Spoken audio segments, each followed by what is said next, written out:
안녕하세요. 반갑습니다. 보험 덕후 보타쿠입니다.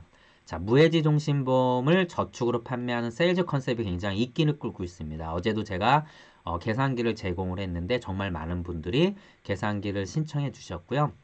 정말 고맙다는 말씀을 많이 해주셔서 저 또한 감사합니다. 그런데 제가 좀 우려되는 부분이 있어서 말씀을 드리는 겁니다. 제가 계산기를 만들어서 제공을 하고 어제 영상을 찍은 내용을 자세히 보시면 세일즈에 활용하는 부분이 분명히 크게 작용을 하고 있지만 고객들한테 꼭 이야기해야 될 부분에 대해서도 제가 분명히 언급을 하고 있습니다.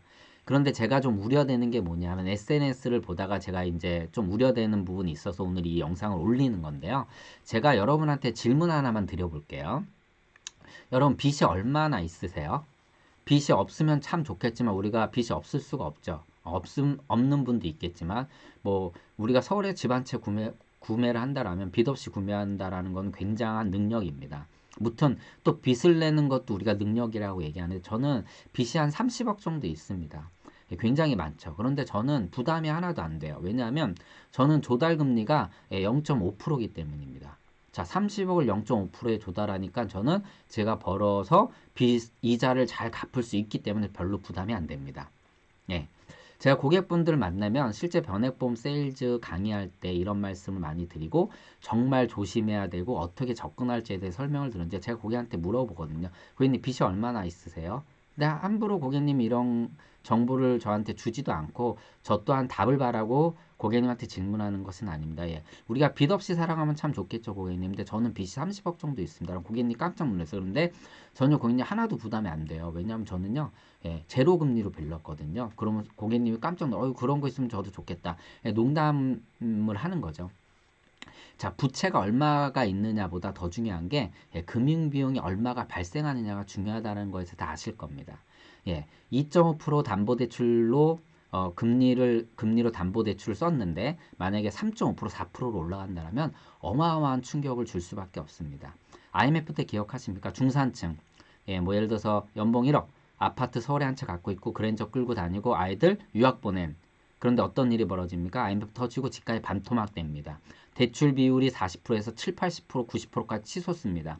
외환위기였잖아요.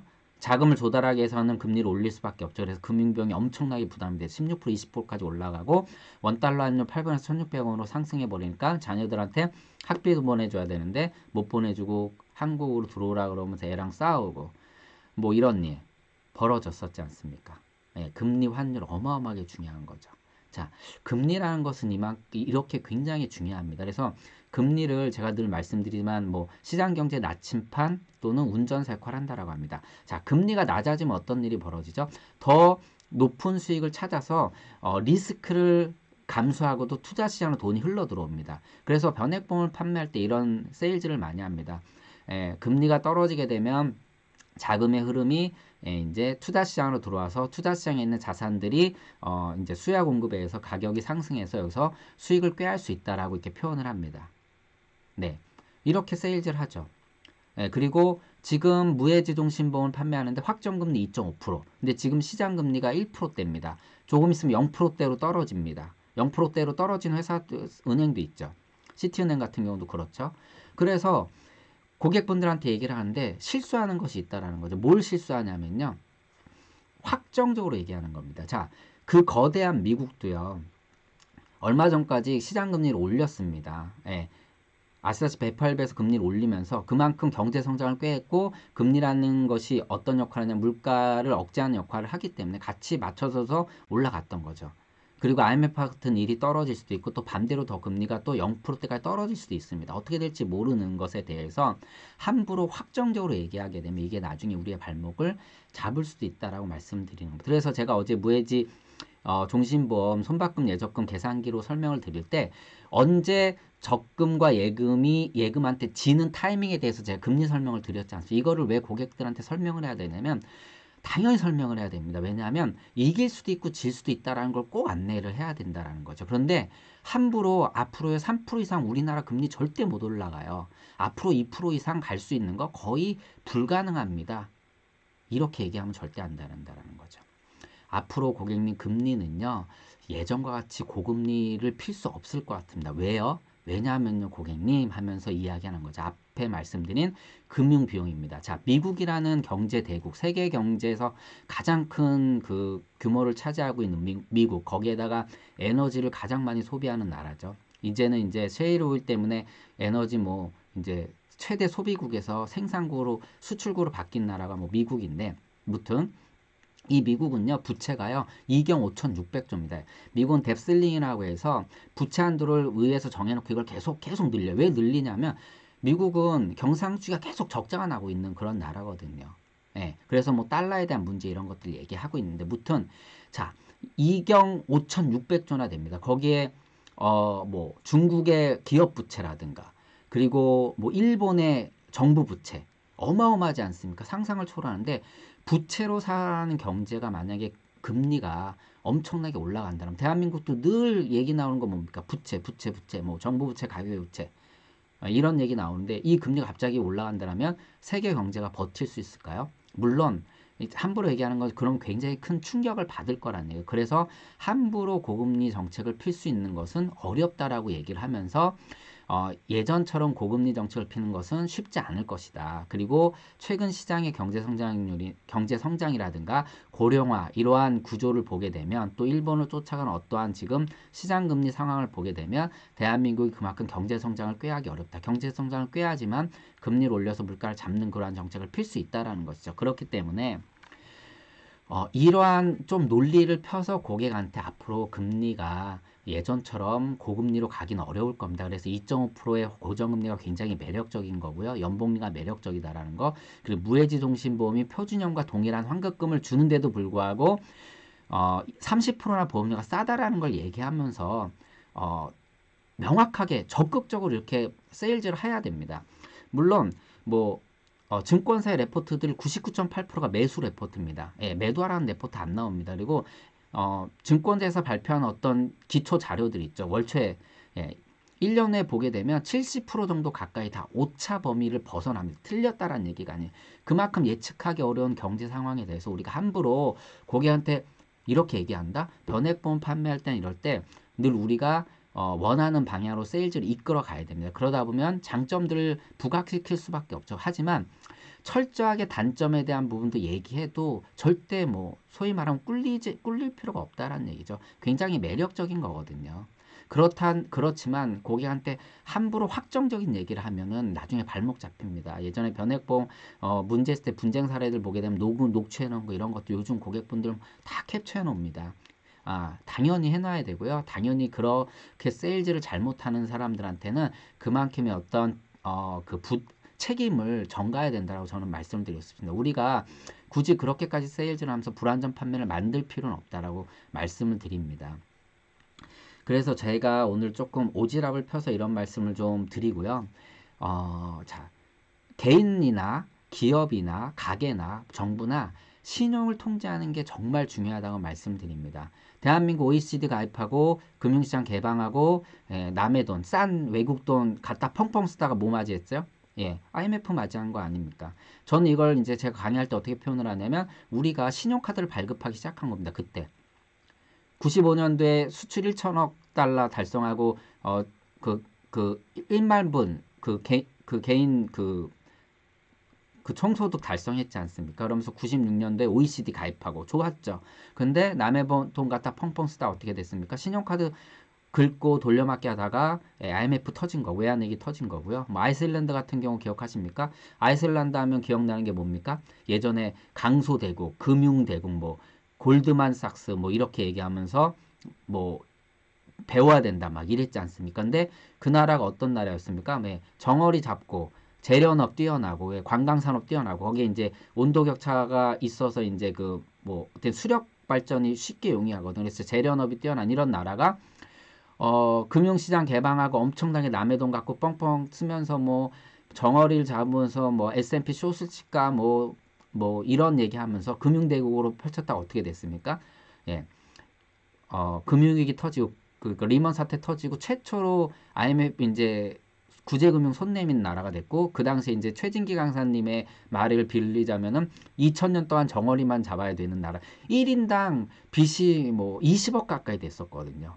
국민 1인당 이 정도로 말도 안 되는 일이 벌어졌습니다. 뭐 일본도 말씀을 드릴게요. 일본의 잃어버린 20년이 어떻게 했습니까? 제가 나중에 이제 그 경제사 할 때 말씀을 드리겠지만, 저도 뭐 다 배운 대로 말씀을 드리는 건데, 프라자비에서, 엔화 너네 너무 싸잖아면서 엔화를 절상해버리죠. G5에서. 예, 1985년도입니다. 이 일이 있기 전에 어떤 일이 있었냐면요. 두 차례 오일 쇼크가 있었고, 이거에 충격을 견디지 못하고 물가가 엄청 올라가니까 미국도 이 물가를 잡기 위해서 금리를 17%까지 올립니다. 그럼 기업들이 이걸 어떻게 버텨요? 예. 뭐 팔아서 10%, 뭐 20% 이익 되는 것도 없는데 금융비용이 17%도 올라가니까 그때 미국의 제조업이 붕괴됩니다. 그래서 미국이 지금 제조업이 붕괴된 나라라고 표현을 하는 거죠. 그때 누가 들어갔습니까? 니폰이 일본이 들어가서 제조업을 장악을 하고 장사를 업체해서 그 당시 뭐 미국을 4번 산다, 2번 산다 얘기가 나온 거고 동경의 아파트 한 채 가격이 200억이 넘었습니다. 말도 안 되는 거죠. 그런 일이 벌어졌다가 플라자비를 통해서 엔화를 반토막 쳐버리니까 어떻게 됐습니까? 기업들이 미친 거죠. 완전히 미친 거죠. 내가 외국에서 수입하는 입장에서는 물건을 똑같은 돈 주고 반밖에 못 사는 거고 반대로 수출하는 입장에서는 반토막이 난 거죠. 수익이요. 이제 매출이요. 어떻게 됩니까? 기업을 도와주기 위해서 금리를 낮췄죠. 이 금리를 낮췄더니 어떤 일이 벌어집니까? 돈을 갖다 펑펑 쓴 거죠. 돈을 엄청 벌었잖아요. 국민들이요. 그래서 뭐 그 당시에 록펠러 센터 산다, 미국을 뭐 몇 번 산다, 뭐 유명한 그림들 다 사고 막 일본이 그랬지 않습니까? 그러다 이 거품이 됩니다. 거품이라는 게 뭐 다 아시다시피 가수요 인플레이션이죠. 가수요라는 게 내가 필요하지 않은데 필요한 산 겁니다. 가격이 오르니까 사버리는 거죠. 주식도 사고 부동산 산다. 이게 누적이 되니까 어떻게 됩니까? 예, 거품이 돼서 거품이 터지니까 어떻습니까? 예, 일본이 경제를 20년 동안 잃어버린 일이 벌어진 거죠. 아무튼 신용 통제가 엄청나게 중요하고 이것이 부채고 이 부채는 뭐에 달려있냐? 금리입니다. 자, 거품이 터지기 전에 신호가 뭡니까? 예, 금리 인상입니다. 물가가 올라가 버리니까 물가 잡으려고요. 리먼 사태 때도 금리 올라서 터진 거고요. 그리고 일본의 잃어버린 이심도 금리 올려서 터져버리니까 그냥 그 거품이 그냥 한순간에 무너지는 거죠. 그 뒤로 20년 동안 부동산 가격이 오르지 않았고 주식 가격도 그렇게 돼버렸던 거죠. 아무튼 제가 좀 말이 길어졌는데 이것이 얼마나 중요한지 좀 말씀을 드리는 거고 저희가 세일즈 할 때는 충분한 우리가 주장하는 장점, 혜택 또는 이런 거에 편향을 갖거나 잘못된 설명을 드리면 안 된다라고 제가 말씀을 드리는 겁니다. 그래서 저는 이런 화법을 좀 쓰고 있고요. 또 비과세에 대해서 얘기할 때 어떤 얘기합니까? 예, 뭐 선진국은 이자 소득세가 40% 60% 우리는 15.4%니까 매우 낮다. 그래서 향후에 세금이 선진국을 따라가서 올라가게 되면 우리도 올라갈 수 있으니까 비과세가 매우 중요하다 이렇게 얘기를 합니다. 그런데 이거에 대한 근거도 좀 더 탄탄하게 갖고 갈 필요가 있다라는 것이죠. 다시 말씀을 드리면 자, 저성장 고령화를 통해서 지속적으로 세수가 부족해질 수밖에 없습니다. 다 아시다시피 예전에는 5명의 젊은이들이 1명의 노인을 부양했지만 지금 나중에는 1명이 1명을 부양해야 됩니다. 결국은 세부담이 엄청나게 늘어난다는 것이죠. 그러면 어쩔 수 없죠. 국가는 세수를 통해서 국가를 운영해야 돼 세수가 부족해지니까 당연히 어떤 세금이든 강력해질 수밖에 없습니다. 그래서 금융비용에 대한 부분에서 우리가 어떻게 보면 다른 나라에 비해서 좀 완화된 부분들이 강력해질 수밖에 없다는 거죠. 특히 또 과거처럼 부동산 시장이 활성화되어 있지 않습니다. 그러다 보면 또 세수를 확보하기 위해서 자금의 흐름이 금융시장에 많이 들어오니까 흐름이 많은 금융시장에서 거래가 될 때 어떻게 보면 여기서 세금들이 많이 만들어지니까 이런 세금을 강력하게 낼 수 있기 때문에 지금 이자 속세가 나중에 올라갈 수 있다. 이렇게 좀 더 정답은 아니지만 확정된 건 아니지만은 근거를 좀 더 제시하게 되면은 저희의 세일즈에 좀 더 힘을 실을 수 있다라는 얘기를 좀 드리고 싶다. 어차피 최고 전문가든 누구든 우리는 세일즈를 하기 위해서 장점을 얘기하고 그 장점을 얘기할 때 우리 것을 좀 더 부각시킬 수밖에 없습니다. 당연한 거고요. 이러지 않으면 세일즈를 할 수 없습니다. 하지만 우리가 그지 단점들을 얘기하지 않는 거 이럴 필요가 없다는 얘기죠. 소비자한테 충분하게 얘기를 하는 겁니다. 확정금리 2.5%, 시장금리 지금 1%대 또는 앞으로 0%대 예. 상호저축은행 금리도 얘기하고 제가 예적금 우체국 것도 비교하지 않았습니까? 그런 얘기를 하는 게 충분히 그걸 얘기해도 된다라고 자신있게 얘기해도 된다는 말씀을 드리고 싶은 거고요. 더 나아가서 비교해서 은행금리가 이 종신의 적립금 이겨나가는 그러한 금리도 고객님한테 말씀을 충분히 드려도 된다라고 제가 얘기를 하는 겁니다. 그래야지만 그리고 이거를 다 녹음해 놓는 거고요. 특히 무해지보험 상품 같은 거 팔 때는요. 개인적으로요. 저는 그 약정서를 받으면 좋습니다. 개인적으로도 받으시라는 얘기죠. 내가 이런 거 충분히 설명했다. 라는 거 하나를 더 받아놓으면 나중에 안정적일 수도 있습니다. 세일즈 할 때. 저도 예전에 그러한 이제 저번에 말씀드린 이런 거를 잘 받았었거든요. 고객 정보를 받을 때는 그 고객 정보 협의서에 이제 제가 정보를 지키겠다는 협약서를 받은 것처럼. 네. 얘기가 굉장히 길어졌는데 우리가 무엇인가 불확실한 거를 확정적으로 얘기하게 되면 이것이 세일즈에서는 불안전 판매로 이어질 수 있고 그 책임은 우리한테 돌아올 수 있다라고 제가 말씀을 좀 드리고 싶어서 이 영상을 찍었고요. 세일즈 하는 조금 더 조심스럽게 이런 부분들은 반대로 저는 자신 있게 해도 된다라고 좀 말씀드립니다.